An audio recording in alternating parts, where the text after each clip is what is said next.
जय जगन्नाथ सांग मैंने आम जो ऊपर को जाइलु धनेश्वर पहाड़ बुलिले और धन्य देव जो पीठटा जो बुलिक आसिले आम तलू आसला से जगार जो पूजक से तले देखा पहाड़ पाद देश तो चलते बाबा सहित किसी कथा बाबा विषय से जगह विषय डिटेल्स आम जाना।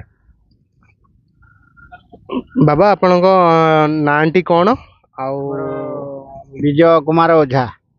आपन घर आम घर आज्ञा सोलर सोलर आज्ञा केबेठू एठी बाबांगर आपण मु 4 वर्ष है प्रभु पाक जाऊँ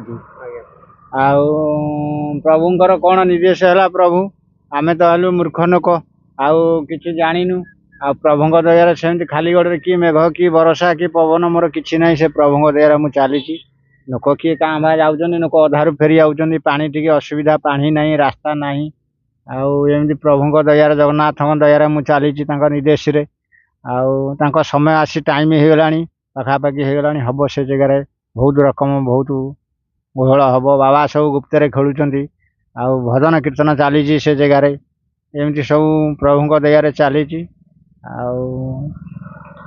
बाबा से जो मालिका बनित जगह कहते सेपट जमी जलिका पहाड़ अच्छे एपटे सेमती धनिया पहाड़ धनेश्वर पहाड़ धनिया पहाड़ धनेश्वर पहाड़ पद्म फुटब आगुरी मालिकार अच्छे हरिदास महाप्रभु मालिकार लिखिं छतिया बट अमरावती धनेश्वर पहाड़ आउ जलुगा पहाड़ आमर नेमाल मठ आउ बड़घुमुरी आउ जाजपुर बिरजा आउ कटक कालियाबदा आमर यहाँ हूँ मालिकार यहाँ पंचशक पीठ सब ये पंचशकर को पीठ ये धन्यवाद धन्यवाद एटा धनेश्वर पहाड़ धनेश्वर पहाड़ और ता विषय टी कोन किछि मालिकार टी कोन लिखा है कोन हबो कोन नै के हमर तो मालिकार एटा लिखा है हमर छतियावट प्रभु जगन्नाथ आसीबे हम कड़ई ठाकुर अलणा खाउचंती बई स्टेशन को आसीबे बई स्टेशन छतियावट 22 पास मीन खेलिबो आउ प्रभुंकर ये तो पानी सब हीराकुद बंध भांगिले पानी माड़ी आसीबो समुद्र हो जिवो आ मालिकार एटा हरिदास महाप्रभु मालिकार लिखा अछि आगुरु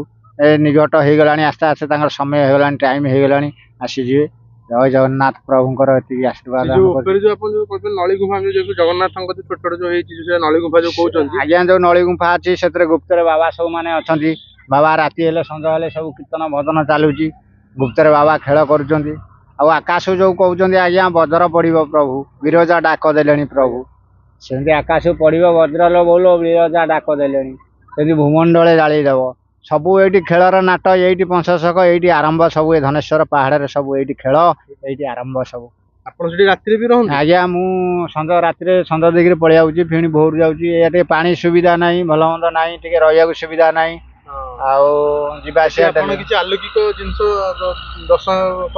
आप ठाकुर निर्देश ठाकुर प्रभु देखा प्रभु दया मुझे चलुची गुहारी कर प्रभु कले कि ना निर्देश सी नौ सी आणुच्च मायार चलती खाली गड़े प्रभु डेली सबुदिन जावासिया कर कहीं ना मत टाटा कहीं दबार ना ये भक्त जाऊँ 5-10 दौन ना गाँव में बुलिक कौन मागुणी कर प्रभु दया चलती ना कहीं लोक समाधान ना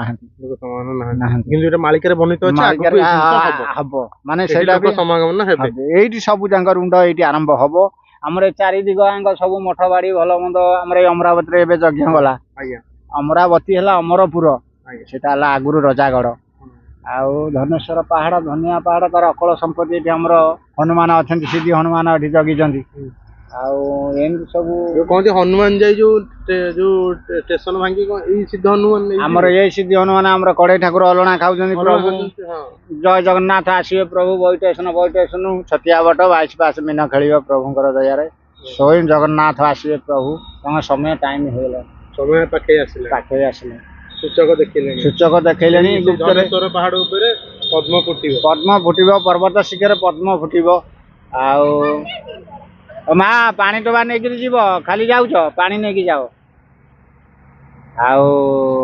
ये कथा सब लोक आसुँच जे जाऊँगी कहीं ना जिते अनुरोध कर बाबा मैंने आसुँच निर्देश हो पारुनी बाबा रही पारना आम ठाकुर को फूल पानी दि जाए प्रभु दया चलती प्रभु नौ आणुंट तार तापति से जो आमर जी निर्देश होते से आमर जो लॉकडाउन मसीहा के समय 2019 आगुरी सी करते ये पहाड़ गछ बुच नाला नंडा पहाड़ थे से बोतल गोटे धरी आसिक ठक ठक ठक ठक कर निर्देश होता सी कर मरीज परिवार सहित मरीज ଆଉ ଯିଏ ଜଣେ ସେ ଗଛ ଅଛନ୍ତି ଲଗେଇକି ସେ ଗଛ, ଏରିଆରେ। ସେ ସେ ନଣ୍ଡା ପାହାଡ ଥିଲା। ନଣ୍ଡା ପାହାଡ ଥିଲା। 2019-20 ମସିହା ପୂର୍ବରୁ ଆପଣ କହୁଛନ୍ତି ଏ ଜାଗା ନଣ୍ଡା ଗଛ ପତ୍ର କିଛି କିଛି ନଥିଲା। ନଥିଲା ଆଜ୍ଞା, ପୁରା ନଣ୍ଡା ଢୁଢୁଆ ପାହାଡ।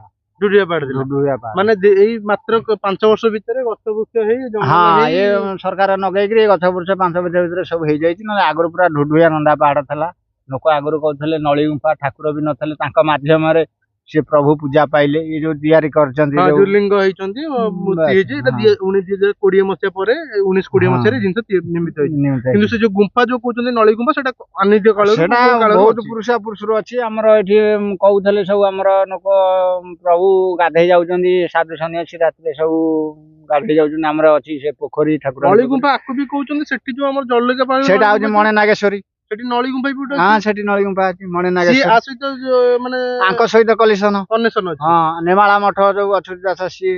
ଆଉ ଏଇ ଯୋଉ ଆପଣ କହୁଛନ୍ତି ତଳେ ଗୋଟେ ଗୁମ୍ଫା ଅଛି, ଏଠି ଗୋଟେ ଆମର ଗୁମ୍ଫା ଇଏ ଅଛି। ଲୋକ ବାସ୍ପଟ ଗୁମ୍ଫା, ଏଇଠି ସବୁ ଯାକ ବାବା ସାଧୁ ସନ୍ନ୍ୟାସ, ଏଇଟା କଲେସନ ତାଙ୍କ ଠେଇଁ ଅଛନ୍ତି। ଆପଣ ଅଛନ୍ତି। ଯଦି ଯିବେ ଟିକେ ସେଇଠି ହଁ, ଦେଖି ଯିବା ଆସିବେ। ନିଶ୍ଚିନ୍ତ ଯିବା, ସେ ଜାଗାକୁ ଆମେ ବୁଲିକି ହଉ, ଆସିବା। ଚାଲନ୍ତୁ ଆପଣ ଯିବେ, ଆଉ କିଛି ଅସୁବିଧା ନାହିଁ। ସେ ହଉଛି କଥା। ବାବାଙ୍କର କହିବା କଥା କି ଏଇଟା ହଉଛି ସେଇ ପୀଠ, ଆମର ମାଳିକା ମନ୍ଦିର ଧନେଶ୍ୱର ପୀଠ, ଯାହାକି ଆପଣମାନଙ୍କୁ ମୁଁ ଉପରେ ଯାଇ ଦେଖେଇଥିଲି। ମତେ ଲାଗୁଛି ପ୍ରଥମ ଥର ପାଇଁ ଆମ ଚ୍ୟାନେଲରେ ଆପଣ ମାନେ ଦେଖିବେ ଯେ କି ସେଠି ନଳୀ ଗୁମ୍ଫା ଅଛି। ବୋଧେ ଏ ଜାଗାକୁ ବୋଧେ କେହି ପ୍ରଥମେ ଆସିନାହାନ୍ତି। ବାବାଙ୍କ ମୁହଁରୁ ଆପଣ ଶୁଣିଲେ ବାବା ଚାହୁଁଛନ୍ତି ଏ ଜାଗାକୁ ଟିକେ ରାସ୍ତା ହଉ, ଜଳର ସୁବିଧା ହଉ। ବାବା ବହୁତ ଅସୁବିଧା ହଉଛନ୍ତି, ନିଜେ ଯିବା ଆସିବା କରୁଛନ୍ତି, ଭକ୍ତମାନେ ବି ହଇରାଣ ହଉଛନ୍ତି। ତ ଆମେ ଏଇ ଛୋଟିଆ ଭିଡିଓ ମାଧ୍ୟମରେ ଆପଣଙ୍କୁ ଅନୁରୋଧ କରିବୁ, ସରକାରଙ୍କୁ ଅନୁରୋଧ କରିବୁ, ଏ ଜାଗାକୁ କିଛି ସୁବିଧା ସୁଯୋଗ କରାଯାଉ। ଚାଲନ୍ତୁ ଆମେ ଦେଖିବା ଆଗେ ଯୋଉ ଗୁମ୍ଫା ଅଛି ସେ ଗୁମ୍ଫା।